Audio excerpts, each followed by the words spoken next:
Channel I Spoil ชีวิตติดสปอยสวัสดีครับอยู่กับ Channel I Spoil ชีวิตติดสปอยกันนะครับ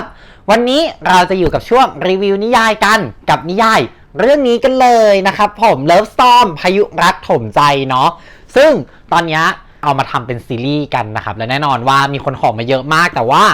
พายุรักถมใจเรื่องนี้ครับตีพิมพ์โดยสำนักพิมพ์ดีฟเนาะแล้วก็แต่งโดยมามีนะครับผมและอย่างที่เรารู้กันว่าแต่งโดยสำนักพิมพ์บีฟเราทำสปอยไม่ได้นะครับเราก็เลยเอามารีวิวให้ฟังกันจริงๆที่เขามาทำซีรีส์เป็น2เรื่องเนาะก็คือพายุรักถมใจกับพระพายหมายฟ้านะครับผมอันนี้ก็เดี๋ยวเราจะมารีวิวให้ทั้ง2เรื่องเลยแต่เริ่มจากเรื่องนี้กันก่อนเพราะว่าเนื้อเรื่องเนี่ยจะเริ่มจากเล่มนี้กันก่อนนะครับผม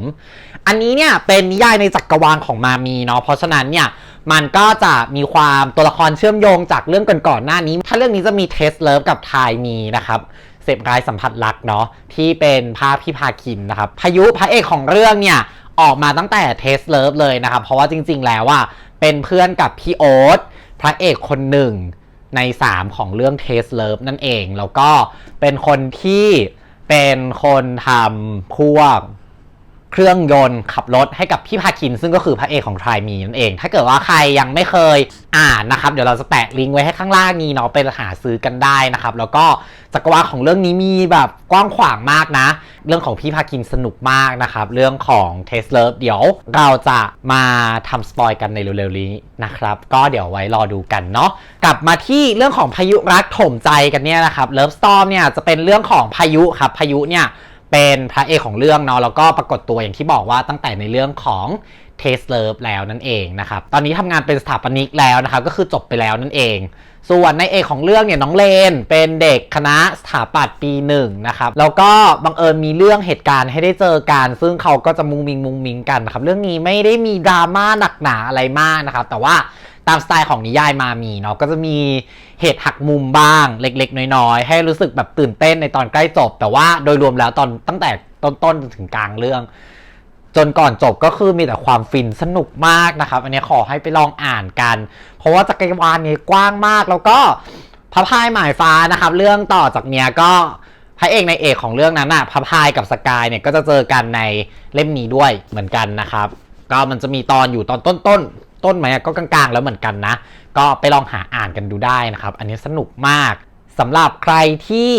อยากจะลองไปหาอ่านกันก็ไปลองดูกันได้นะครับเดี๋ยวเราจะสปอยให้ฟังแบบเล็กๆน้อยๆแล้วกันเนาะก็คือน้องเลนเขาเจอกันกับพี่พายุได้ไงนี่จะเป็นตอนเริ่มของบทเริ่มต้นอินโทรของนิยายนะครับก็คือเลนเนี่ยขับรถแล้วคือรถยางแตกเสร็จแล้วว่าก็คือเลนก็แพนิคว่าเฮ้ยทำยังไงดีนู่นนี่นั่นแล้วก็มีคนขี่บิ๊กไบค์ผ่านมาซึ่งก็คือพี่พายุนั่นเองเอาพายุก็มาแบบเดี๋ยวช่วยเปลี่ยนให้นู่นนี่นั่นใดๆไปนะครับผมเลนก็แบบวู้พอยิ่งเห็นเขาขี่บิ๊กไบค์ก็รู้สึกว่าคนนี้ทำไมหล่อจังเลยนู่นนี่นั่นแต่ก็ไม่รู้ว่าคนนี้คือพายุคือชื่อพายุนะจนมาถึงที่มหาลัยครับเพื่อนๆก็แบบว่าคือเลนแอบชอบพี่ของเพื่อนสนิทตัวเองอยู่คนนึงซึ่งพี่คนนี้เขาปรับปลื้มพี่พายุมากก็เล่าให้ฟังว่าพายุเนี่ยเป็นเดือนปี1นะเคยไปประกวดขึ้นเวทีระดับโลกอะไรประมาณนี้นะครับแล้วก็คือแบบเก่งมากเพอร์เฟกต์สุดๆเลนก็คือมีความหมั่นไส้พี่พายุในใจว่าแบบอย่างวะคนแบบนี้ก็มีหรออะไรแบบนี้เพราะว่าไม่รู้ว่าคนที่ตัวเองปราบปลื้มแล้วก็กรีดให้เพื่อนฟังก่อนหน้านี้คือคนที่ชื่อพายุนั่นเองนะครับจนกระทั่งเขาจะมีไปงานเลี้ยงไปสังสรรค์กันเนาะที่ร้านเหล้าครับก็จะมีพวกรุ่นพี่ที่จบกันมาแล้วอะไรอย่างเงี้ยเขาก็จะพูดให้ฟังว่ามาเล่าให้ฟังว่าแบบเนี่ยตัวเองเคยตอนนี้ทำงานอะไรอยู่อะไรประมาณนี้นะครับเหมือนคล้ายๆน่าจะเป็นงานรับน้องแหละแล้วก็นั่นแหละทำให้เลนเนี่ยได้มาเจอกับพายุอีกครั้งนึงแล้วเลนก็สรุปพี่บิ๊กไบค์คือพายุหรออะไรประมาณนี้ก็โอเคแต่ว่าพายุว่าจำน้องเลนไม่ได้เนาะก็เลนก็ช่างมันเถอะใดๆไปเสร็จปุ๊บก็ไปที่ตอนขากลับนะครับเลนก็คือรถเสียอีกแล้วแล้วก็พายุก็บังเอิญมาเจออีกพอดีแล้วเลนก็เลยขอความช่วยเหลือจากพายุเพราะรู้ว่าพายุรู้เรื่องเครื่องยนต์อย่างที่บอกไปตอนแรกนู้นนะครับว่าพายุเนี่ยเป็นช่างแต่งรถแข่งให้กับคุณพาคินเนาะที่เป็นคนเปิดสนามแข่งรถนั่นเองนะครับเพราะฉะนั้นเนี่ยพายุก็คือเป็นคนที่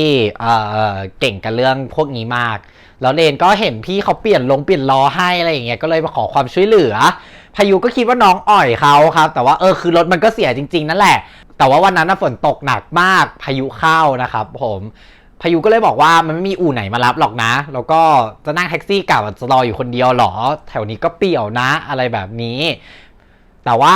พายุก็บอกว่ามีอู่แนะนำนะเดี๋ยวเรียกให้อะไรแบบนี้ครับน้องเลนก็เลยขอความช่วยเหลือไปแล้วก็สรุปก็พายุก็โทรเรียกอู่แล้วอู่เขาก็เอารถไปที่อู่ให้นะครับซึ่งอู่อันนั้นก็เป็นอู่ที่บ้านของพายุนั่นแหละเสร็จปุ๊บพายุก็เช็คเ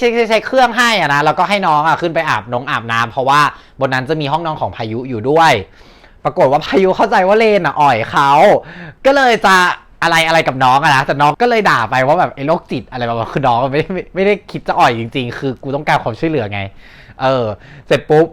คืนนั้นก็ไม่ได้มีอะไรกันหรอกครับแต่ว่าเลนเนี่ยก็คิดว่าพายุแม่งไม่ใช่คนดีก็เลยปฏิญาณกับตัวเองว่าจะบอกทุกคนว่าพายุไม่ใช่คนดีนะแล้วก็จะเป็นเหตุการณ์อย่างเงี้ยแหละครับไปน้องเลนก็คือไปเจอกับพายุก็ช่วยนู่นนี่นั่นอะไรประมาณนี้ครับไปลองหาอ่านกันคือน่ารักมากเลยนะมันจะเป็นช่วงต้นๆจะเป็นความโกโก้ของน้องเลนนะครับแล้วก็มันจะมีช็อตที่บอกว่าพระพายเจอกับสกายที่เป็นของเรื่องพระพายหมายฟ้าใช่ไหมพระพายนี้เป็นนักแข่งรถที่สนามแข่งนะครับคือวันนั้นน่ะเลนกับสกายเนี่ยไปเจอรถของพายุจอดอยู่ที่สนามแข่งเลนก็เลยคิดได้ว่าเฮ้ยถ้าเกิดรถอยู่เนี่ยคนก็ต้องอยู่ที่นี่สิก็เลยแอบเข้าไปในสนามแข่งแต่สนามแข่งเขาให้แต่บุคคลภายในเข้าไปเนาะก็นั่นแหละครับเลนก็จะโดนจับตัวไปพายุก็มาช่วยไว้นู่นนี่นั่นอะไรแบบนั้นอันนี้ก็เป็นของเรื่องพระนายคู่นี้ไปเนาะส่วนสกายที่หลบอยู่ครับคือเข้ามาแล้วก็หลบอยู่นะแต่ว่าเลนโดนพายุจับไปแล้วนะครับก็พระพายก็มาเจอกับสกายพระพายก็เลยจะพาสกายออกไปแต่ว่ามันก็ต้องมีข้อแลกเปลี่ยนนะนู่นนี่นั่นอันนี้ก็เป็นเรื่องที่จะเกิดขึ้นหลังจากนั้นนะครับเพราะฉะนั้นก็ไปติดตามในพระพายหมายฟ้ากันได้นั่นเองนะครับผมส่วนเรื่องของพายุก็นั่นแหละครับหลังจากนั้นเขาก็จะมีโมเมนต์น้องแบบเสียใจโดนอาจารย์ด่าพายุก็มาปลอบแล้วก็มีได้กันตั้งแต่กลางเรื่องแล้วนะคือแบบว่าก็ค่อนข้างก็ไม่ช้าไม่เร็วแต่ว่าได้กันตั้งแต่กลางเรื่องแล้วพายุจริงๆหลงน้องตั้งแต่น้องไม่ยอมคืนนั้นแหละครับ คืนแรกเลยนะแล้วก็พอได้กันเสร็จปุ๊บก็คบกันเป็นแฟนกันมีเหตุการณ์นู่นนี่นั่นจนถึงจุดพลิกผันของเรื่องจะเป็นว่าตอนจบเขาก็รักกันแบบแฮปปี้เอนดิ้งนั่นเองนะครับก็อันเนี้ยลองไปหาอ่านกันดูเนาะอันนี้เป็นสปอยแบบคร่าวๆนะครับเรื่องนี้น่ารักมากๆเลยนะในเล่มนี้มีตอนพิเศษอยู่ทั้งหมด2ตอนด้วยกันนะครับผมส่วนเนื้อเรื่องเนี่ยจะมีอยู่23ตอนไม่รวมบทเริ่มต้นกับบทส่งท้ายมั้งครับถ้าจำไม่ผิดนะแต่ว่าอันเนี้ยก็ไปลองหาอ่านกันได้เนื้อเรื่องค่อนข้างสมูทนะครับแล้วก็น้องเลนน่ารักมากพี่พายุก็คือเท่มากจริงๆเหมือนกันเนาะสำหรับวันนี้นะครับการสปอยของเราก็จะขอจบไว้เพียงเท่านี้ละกันเนาะถ้าเกิดว่าใครอยากจะไปซื้อบางที่บอกนะครับเราจะติดลิงก์ไว้ให้ข้างล่างนี้ก็ไปซื้อตามลิงก์ข้างล่างได้เลยนะครับส่วนใครชอบไม่ชอบยังไงก็คอมเมนต์ไว้ข้างล่างนี้ได้นะครับอยากจะให้เรารีวิวหรือสปอยนิยายเรื่องไหนก็คอมเมนต์ไว้ข้างล่างนี้ได้เช่นเดียวกันนะครับและสำหรับคนที่ต้องการจะสนับสนุนพวกเราก็มีช่องทางการสนับสนุนไว้ให้ข้างล่างนี้อีกเช่นเดียวกันนะครับ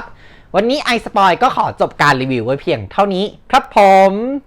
ฝากกดไลค์กดแชร์แล้วก็กด Subscribe ให้กับช่อง iSpoil ด้วยนะครับใครที่อยากจะติดตามข่าวสารก็สามารถติดตามได้จากเพจ Facebook หรือ Twitter ได้เช่นเดียวกันนะครับสำหรับวันนี้ iSpoil ก็ขอลาไปก่อนนะครับ